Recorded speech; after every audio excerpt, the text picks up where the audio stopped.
வணக்கம். நான் இது முதல் முறையாக எடுக்கிற வரலட்சுமி நோன்பு விரதம் இது. இதுக்கு முன்னாடி எங்கள் அம்மாலாம் இது போல் இந்த விரதம்லாம் எடுத்ததில்லை. அதனால் வரலட்சுமி நோன்பை பற்றிய புரிதல் எனக்கு கிடையாது.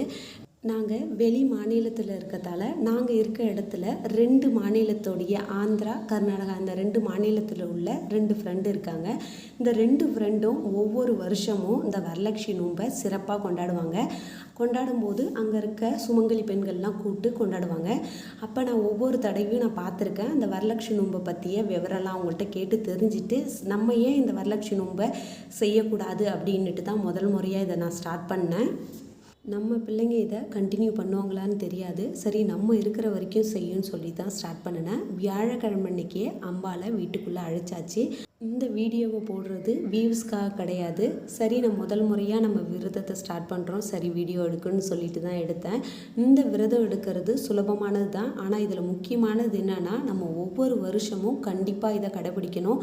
நம்ம இருக்கிற வரைக்கும் கடைபிடிக்கணும். நம்மளுக்கு பிறகு நம்ம பிள்ளைங்களை கடைபிடிக்க சொல்லணும்.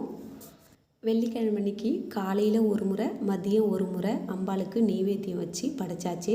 அதன் பிறகு 6 மணிக்கு மேலே தான் பூஜையை ஸ்டார்ட் பண்ணேன். பூஜையை ஸ்டார்ட் பண்ணுறதுக்கு முன்னாடி நெய்வேத்தியமாக லெமன் சாதம், வடை, பாயாசம், மக்காச்சோளம் அவிச்சு வச்சாச்சு. இதெல்லாம் செஞ்ச பிறகு தனியாக அம்பாளுக்கு ஒரு புடவை, வளையல், மஞ்சள், குங்குமம் இதெல்லாம் வச்சாச்சு.